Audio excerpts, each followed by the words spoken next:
completely away from the, but they seems to have thought that, the meditation or practicing in that sense, of course, in the Western sense, practicing means only meditation. But for us, particularly in the Asian, practicing is not only meditation. Entire life is practicing. So, I do agree with you. But on the other hand, how the historical tradition has perceived, and also the concept of, pariyatti, patipatti, but what about vijja, charana? Now, they are vijja, charana. So, vijja particularly is very knowledge-oriented term in the tradition. But on the other hand, it's not, because Dhammacakkappavattana you have vijja udapadi. So, I am in agreement, but at the same time, I can see that in history, there is a sort of distinction. So, I think my suggestion for solution is, the vijja and charana have been identified, but vijja without charana, charana without vijja have not been. Like, vane andha gajoviya. If you don't have vijja, then you are like fumbling in everywhere. So, this is my basic. I have a few other things, but I will ask later. Just a quick question on that. Is there any place where we see that pariyatti means vijja? Pariyatti means? Pariyatti means vijja. Because my point is that vijja and charana are part of, this comes after pariyatti.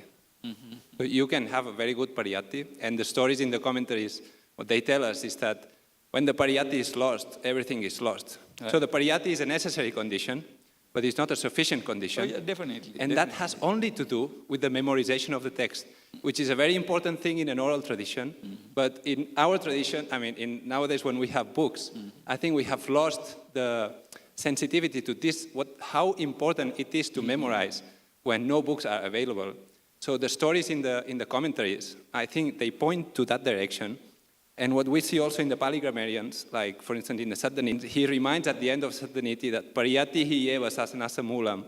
He quotes, he refers to the Atthakatha, refers to these stories between meditators. But I think it is not a good idea to approach that with the categories theory and practice.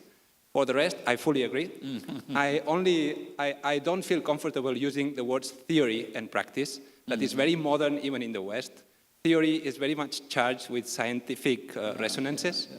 And that was only my point, because for the rest, I totally agree. Yeah, actually, my comment coming from, because when you said that this Western category is not available, coming from somewhat of this empirical tradition of K. and Jayatilaka and all that, my idea is like in the human civilization, different cultures, humans may have thought in identical or similar lines. We should not exclude that. But at the same time, it has been made the use of in a somewhat different manner. So, in other words, what I'm saying is, I would say something like, okay, theory and practice has been there. But of course, neither one was conceived in isolation of the other. Now, coming to actually, Sayale mentioned a very interesting metaphor. Like every now and then the theorists have to go to the practice. I think that is something very interesting. That is not only happening in like if you take any social scientist like anthropology, sociology or anything, you always go to the practice again and you sharpen your theory. So if your theory goes against the practice, then of course you discard the theory. So this interplay between theory and practice is something that's going on in everything. So I think it is applicable to Buddhism too. Anyhow, Alexis, thank you for opening up. It's very interesting. Thank you very much. I would like to say that I totally agree. And again, to repeat, my simple point was that there is no such conflict in the tradition.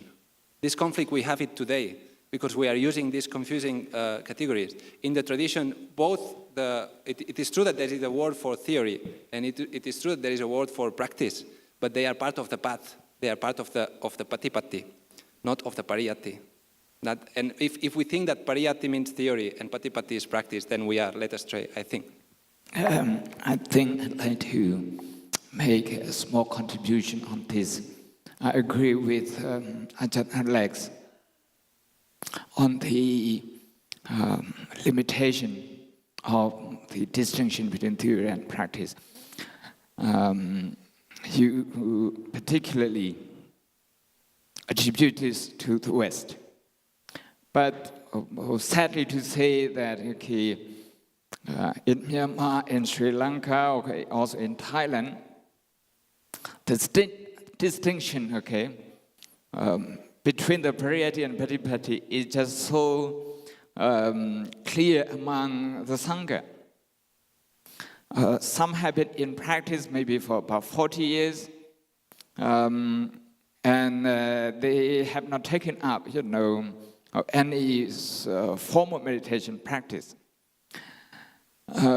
Because they think their task is Pariyatti Meva Sasanasa Mulan.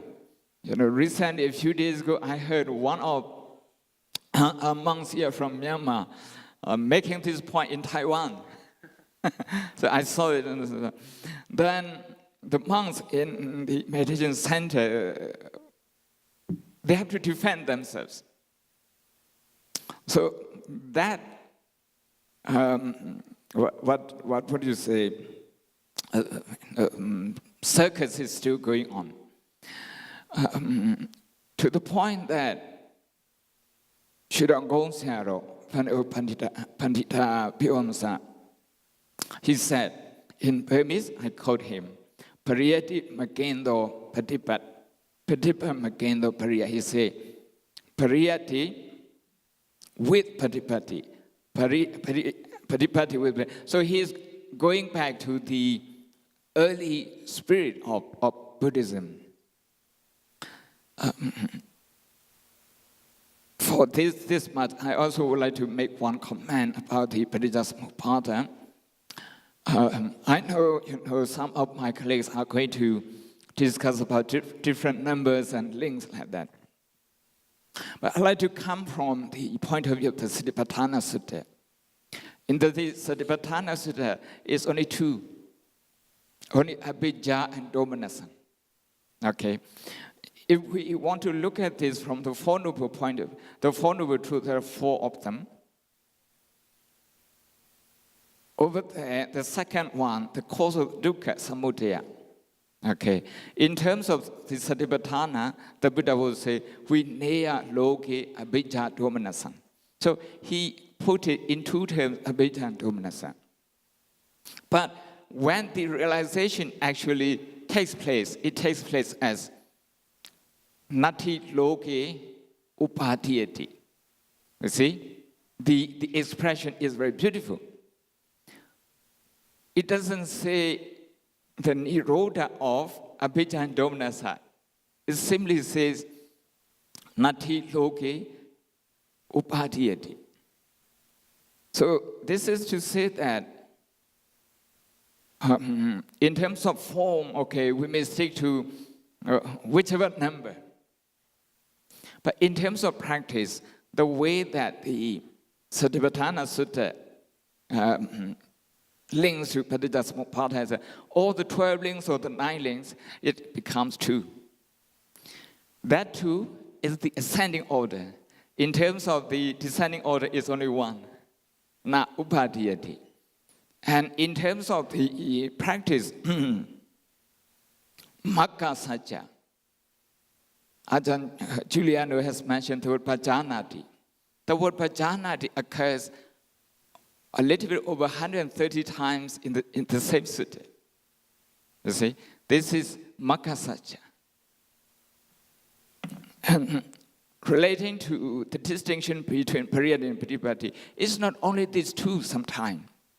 To go back a little bit, one sutta in the Anguttara Nikaya, Dhammavihara Sutta, it has 5. Not Pariyatti and Patipatti, it has 5. The first one is Pariyatti Bahulo. The second one, Vitaka Bahulo. The third one, Panyati Bahulo. The fourth one, Sajjayana Bahulo, you mentioned memorization, you see. The last one, Dhammavihara. It doesn't even use the word Patipatti. So I want to draw your attention to this aspect. Thank you. My name is Jodiga. I'm from SSBU. I'm a student. So this topic is thought-provoking for all scholars and students. I'm afraid to discuss, but I'm very interesting, Dr. Alex's point. Your point is different from other people's. So I also interesting. This Parijjasamuppada is to be known, to be realized or to be practiced. Is that right, your point? My point is that realization itself is a practice, so there is no... Oh, no, right. Okay. So my point is, this Prajasamuppada is to be realized or to be practiced. Yeah, most of the people say it is both.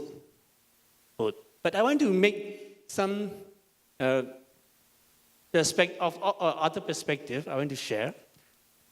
This Prajasamuppada is the object of the fully enlightenment. Omniscience enlightenment. So Buddha practiced the meditation.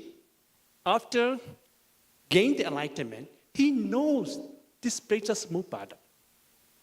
Not practicing this Prajasamuppada. He practicing is the mindfulness or something practice. But after practicing, he realized this cycle, this life of the cycle. So that means that this Prajasamuppada is to be realized. Are you clear, my point? Yes. So this is the object of fully enlightenment one. So, but we have to know how the samsara continuing and how do we get rid of the samsara. We have to know. So Buddha explained this Prajasamuppada, how we are rotating, how we are out of the samsara.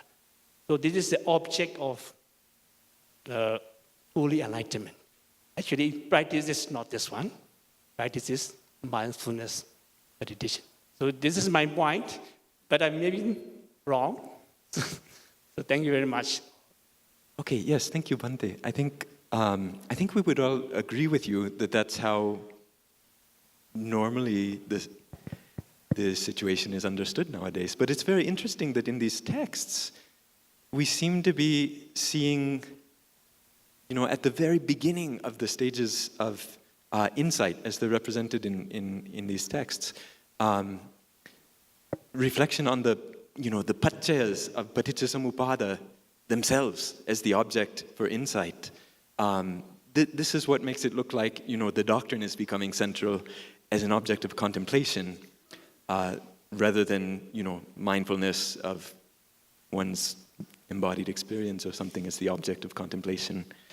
So that seems to be a major shift, though as Giuliano's, pointed out, maybe it has precedence in the suttas also, for, presenting the paccayas as that which is to be contemplated and give rise to insight. Now, that verse I highlighted in the Namarupa Paricheda about the arising of insight, seeing as anicca, dukkha, and anatta, and then bhaya, and then, or bhanga, and then bhaya and adinava, all the classic stages of insight. The object is actually the links. So, this is actually very different from how we usually think about what is the object of insight. Is it one particular link like Vedana, or is it experience understood more generally? Or is it, the 12 links of Paticcasamuppada themselves? So that looks a little different. And I think in Visuddhimagga, when we have the initial stage of insight as, Paccaya Parikkaha Jnana, then only after that, maybe this is the Pariyatti part coming in, that the Paccayas as a sort of Pariyatti, that, only once that is there can give rise to, Nama Rupa Paricheda, or looking at the actual elements of what the doctrine is referring to. It's an open question, but to me it seems like there's some shift between what we see in the text and how we understand things, and it's not clear to me how far back that goes. Okay, yes, we'll have one last question, of course. Yes. He's waiting. Okay, we'll have two more questions because we have interrupted Professor Tilaka. If that's fine with you all, for me it's perfectly fine. Thank you so much, Dr. Alex, and all the speakers today. I'm a student of SSBU. Actually, I have not many questions, but I have some requests and suggestions to you all. I have been waiting for this kind of, debate or maybe discussion since yesterday, because we kept on talking on theory of dependent origination. But from the application point of view, I think we still need to discuss as well, I think. In Myanmar, we have two distinct methods, like Mogul method. It's also dependent origination, but it's Vipassana Nikaya. It's through Vipassana. And in Pa'ao method is Samatha Nikaya, but also we practice Paticcasamuppada there. So we are still practicing, but Pa'ao method is more well known in the outside world rather than the Mogul. But Pa'ao method is quite difficult to follow, so not everybody can cope with that. But I practiced there, dependent origination. So we did like 4 methods, like Anuloma, Patiloma, and Anuloma, Patiloma, and Patiloma, Anuloma. So 4 methods. And we have to practice like characteristics of each link, and the functions of each link, and the manifestation and proximate cause of each link. 12 links. So it's very detailed. And in Pa'ao, there are 3 kalas. We have past life, future, present, and future. So we have to contemplate on 3 lives. But yesterday, the Thai professor, he mentioned Buddha Dasa, right? The Bhikkhu Buddha Dasa. It's focused on present life. So there are some disputes on that. You know, some method, they focus on 1 life. Some method, they have focus on 3 lives. But anyway, there are many ideas on it. But my suggestion and request here is, we all, there are many scholars here today, and we are focusing on the theory and textual studies. I'd like to request you all, if you can simplify the theory to apply the dependent origination, then it will be really grateful for our devotees and people. But now, our theory are quite far from the practice. Because this dependent origination is quite difficult to understand, you know, in reality, if we practice really. So I like to request you all, if by using your techniques or your knowledge, please simplify the theory for application. Thank you so much. Thank you very much. I think we are going to have a panel on Paticcasamuppada and meditation, and we're going to have more time for practice this afternoon. So maybe we can move to the next question, and we will continue discussing that, Sayale. Thank you so much for your very good point. Professor? Yes, 5 minutes. It's actually not very much of questions, you know, just some out of curiosity. I'm sorry I missed Sean's presentation, but I was listening to other 3. Let me begin with this end and then go to the other end. Venerable Dr. Siale's presentation I found very clear. When I was listening to it, of course, she was presenting many views of great Burmese Sayadaws about Dhamma. You know, this concept of avitatata, I was thinking, because among the Buddhist scholars, you know, there is a little bit of a difference and also the difficulty in understanding, because if you look at logically, first you have tata, then we have vi tata, a vi tata. So actually 2 negatives make 1 positive. Then logically you have tata in both. So why the tradition has put this in negative, double negative form? Is there any particular reason for that? Of course, I'm not asking from Sayale, but I'm just putting this question in wider sense. And the other thing is, like, we have been discussing quite a lot on causes and conditions, hetu and pacchaya. It's very interesting. Again, in the Theravada tradition, like early discourses, it appears that there is no sharp distinction is made.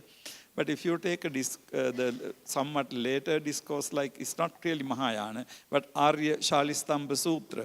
Arya Shalistambha Sutra makes it very clearly that there is a distinction between causes and condition. So hetu is primary, conditions are pachayas are subordinate or something like that. But I don't find something like that. So perhaps because if those who are familiar with Arishali Stamba, that's one of the very lucid and most clear presentation of Pratitya Samutpada.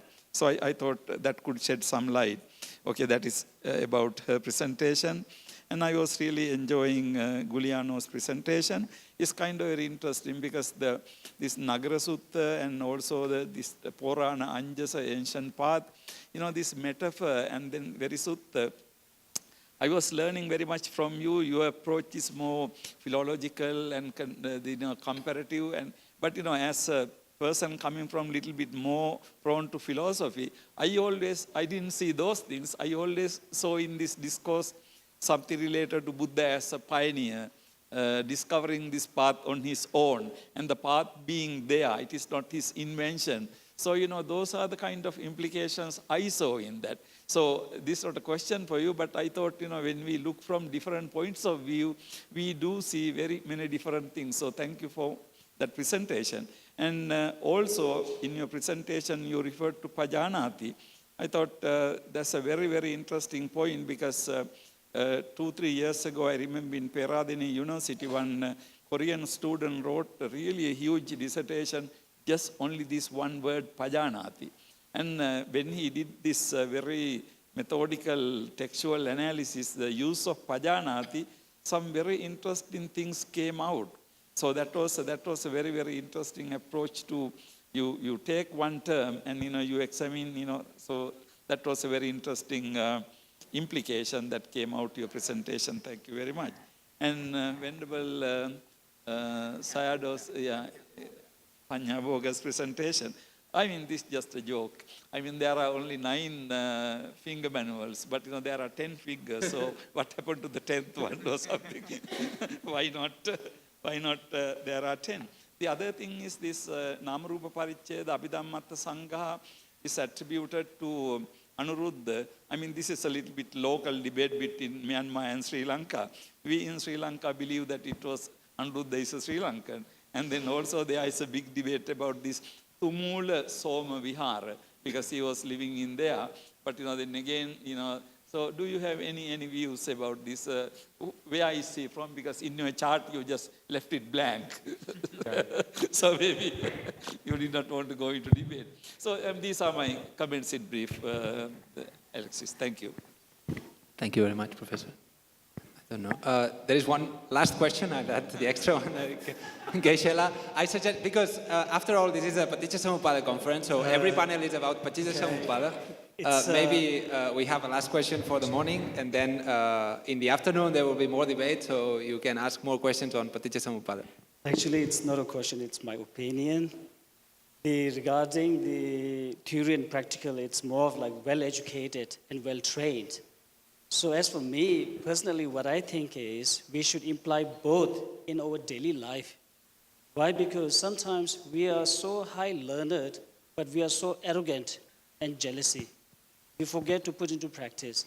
We think that, first I will study, then later on I will practice it. Actually, this is the wrong way. So to develop a practice, it's important to read the life stories of the great masters, right? Then automatically it will develop an aspiration. Automatically it will lead you to help to how to lead a life and stay humble, being highly educated and down to earth. Thank you very much, Geshe-la. So this is the end of the panel. Thank you very much for coming, all of you. And now I leave it to you.